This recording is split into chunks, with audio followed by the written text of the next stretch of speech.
when the Miami Dolphins made this decision to go to Tua in place of Fitz Magic, everyone figured the season was over with. He's ran off 2 straight victories in a row. One against the Arizona Cardinals. Prior to that, they beat up on the lonely Los Angeles Rams. So you talk about these 2 young guys, they'll be forever linked together because of the draft that they came out. You think about the Ryan Leaf, Peyton Manning situation, everything you knew about them compared long-term. One career went one way, the others went another. Both of these guys are terrific. I see their careers going in similar paths with each other. Yeah, a lot of focus has been on Tua Tagovailoa, but I'm more interested in Miami's defense, actually. They've scored a touchdown in their last 2 games off their defense. All of a sudden, looks like their defense can make some noise. Justin Herbert's been putting up big numbers, but I think Miami comes through in this one. Second down, Bills at Cardinals. This is a huge game for both teams. In particular, really big, though, for Arizona, in my opinion. Here's a team at 5-3 that's trying to stay in contention and win this division. I feel like Buffalo's going to win the AFC East, even though they're only 1 game up on the Miami Dolphins. Buffalo's been playing pretty good football of late. Josh Allen has kind of turned back to that early MVP conversation form that he had with Dan Orlovsky. When you talk about the Cardinals and Kyler Murray, this is an interesting football team, I would say. Their defense scares me a little bit. I'm excited about what they do in the air raid offense in terms of scoring in bunches, putting up a lot of yards. But winning 35-36 every single week is just a bit of a heart attack for me. Yeah, I have the Bills in this one. There's been a lot of talk when we've been comparing Kyler Murray to other great players. Did you watch what the Bills did to Russell Wilson the other week? Did you watch how many times he got sacked, how hard he got hit? Let's see how Kyler Murray responds to the physicality that the Bills bring to the table. Third down, Seahawks at Rams. This is an interesting football game here. Division rivals, they know each other really, really well. The Rams play Seattle extremely tough with Russell Wilson. The defense of the Seattle Seahawks have given up over 3,500 yards this year in total offense. And the Rams have some high-powered players with Cooper Kupp and Robert Woods. And when you look at Jared Goff trying to continue to play as well as he's been playing, not put any stinkers out there of late. So when you talk about that, the Rams defense and Jalen Ramsey and Aaron Donald, and those guys pinning their ears back to try and go get Russell Wilson. Jalen Ramsey on DK Metcalf is going to be an interesting not only conversation, but battle. Imagine what those two will be saying to each other, especially Jalen Ramsey. Didn't Jared Goff come off a pretty horrible game against the Dolphins? Yeah. It was that's what I said. Hopefully he won't be putting any more stinkers out there. Well, this is a secondary to do it against. I just find it hard to believe that Russell Wilson's going to lose 2 games in a row. But I think that they get it done, obviously, against the secondary of Seattle. Fourth down, Buccaneers at Panthers. 6-3 Buccaneers take on the 3-6 Carolina Panthers. Carolina, when you look at them without Christian McCaffrey in the lineup, they've been okay. They fight. No question about it. But this game is all about Tom Brady, Bruce Arians, Byron Leftwich, and the offense. What are they going to do? How are they going to bounce back after putting a dud against the New Orleans Saints together? Can Tom Brady figure out how to get the ball to Mike Evans? Can Tom Brady figure out how to utilize Antonio Brown since they wanted to get him so bad into the lineup? Now they got him. Let's see how they utilize him and do some things. Can this Buccaneer defense turn back to what they were prior to seeing the New Orleans Saints against Teddy Bridgewater in that offense? Can they run the ball? Can they establish the ground game? That's important initially, too, to keep the defense honest. Only 4 rushes against the Saints, but still, I know they were playing behind. I agree with Key and everything he says about targeting Evans and targeting Brown. I think if there's one game, even though they played the Chiefs really tough last week, if there's one game you can bounce back on before you play the Rams, it's against the Panthers. I think the Bucs bounce back pretty hard. Bonus down. Ravens at Patriots. This is an interesting game because last year Lamar Jackson became the youngest quarterback in Super Bowl era to beat an 8-0 or better team when the Ravens basically shellacked the Patriots 37-20 last year. He went nuts on them. Can he do that again with a struggling Patriots team? That offense and Cam Newton sputtering along, trying to get things done. I always go back to the fumble with Cam Newton against the Buffalo Bills. He fumbled that football. If he holds on to it, they may go on to win that game and have 2 wins in a row after last week's victory. What will this game be like? Is Bill Belichick going to allow Lamar Jackson and that offense to get the best of them 2 straight years in a row? I don't know. It'll be fun to watch and see. You know, when we were on with Bart the other day, Key, he made the point that so much of the salary cap has gone towards the Ravens defense. And, you know, look, Patriots played against the Jets. That's fine. That's not the Ravens defense. So if there's one thing that the Ravens hang their hat on, it's going to be their defense. We'll see how Cam responds. And I also know Lamar has to throw outside the numbers. What are his targets? It seems like 2 offenses that are trying to find each other, but I know what the defense is going to bring to the table for the Ravens. I wonder if Stephon Gilmore's going to play.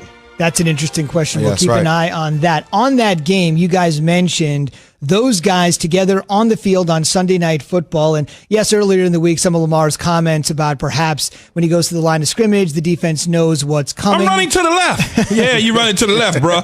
That got a lot of play. Keyshawn says that's not really a big deal, but this is really big when regarding the respect that Lamar has for Cam. I want to just read you a couple of quotes that Lamar said about Cam and get your thoughts on this as they prepare to meet on Sunday night. This is Lamar, quote, and think about this when everybody's down on Cam Newton. Just think about this, quote, I watched Cam since Auburn. Everybody in the country did. Everybody knew about Cam. Superman, doing his thing. A lot of us looked up to him. Then he said he won the Heisman, won the college championship, won MVP, went to the Super Bowl. I followed him a lot, wanted to get where he's at. Now I'm here. Now I've got to play against him. I just can't wait to do that. And he followed up with the headline that you may have seen on your phone yesterday, game recognized game. He's the OG Superman. How about that? That is some respect from Lamar. That is some respect. 2 former MVPs. Well, he knows what he's looking at. I mean, Cam struggled this year. Okay, he struggled. All right, we get it. He got hurt last year. Okay.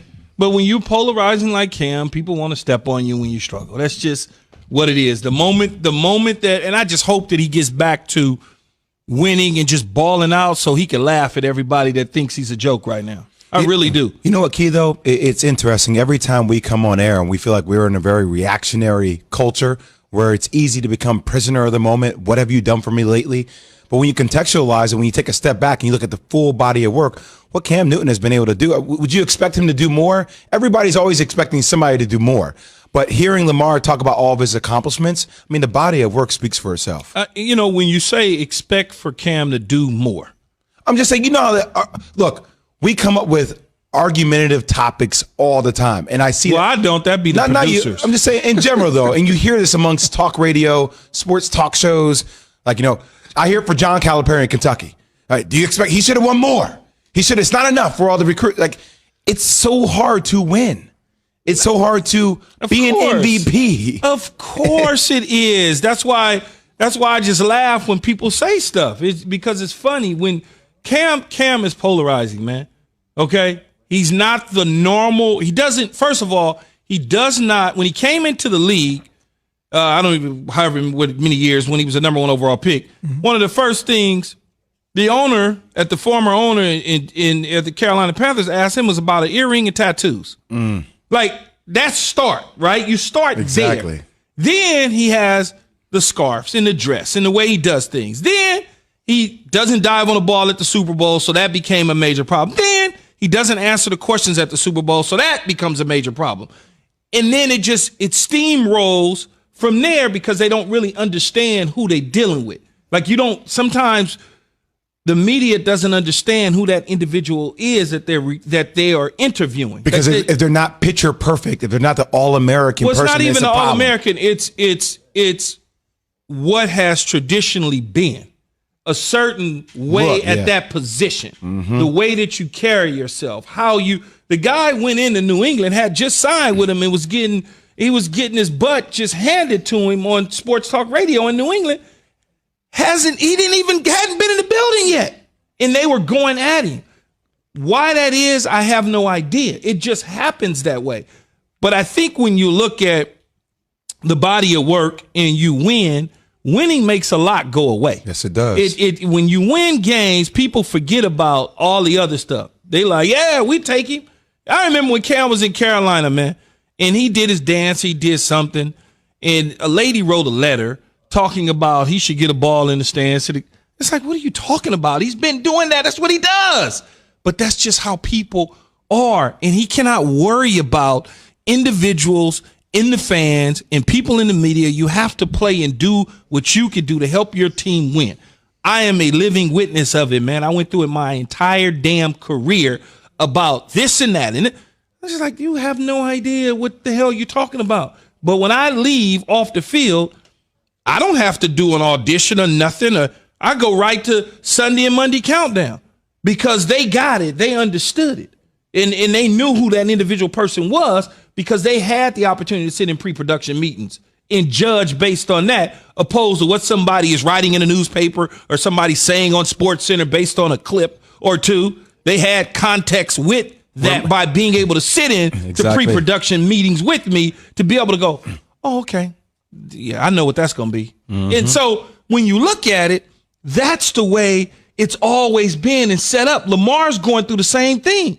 They don't like the way that, well, I don't really like the way he throw either sometimes, but people don't like his style of play. All he is a Cam Newton in a mirror waiting to happen. Like, what are you talking about?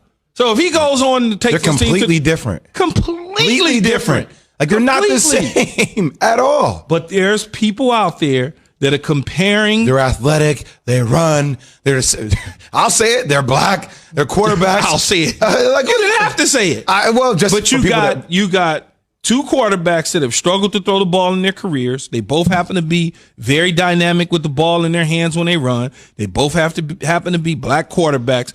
Both wear single digits. Somebody pointed that out to me on our production meeting. And so when you start to look at those sort of things, people want to compare that. It's crazy. Two different type of players.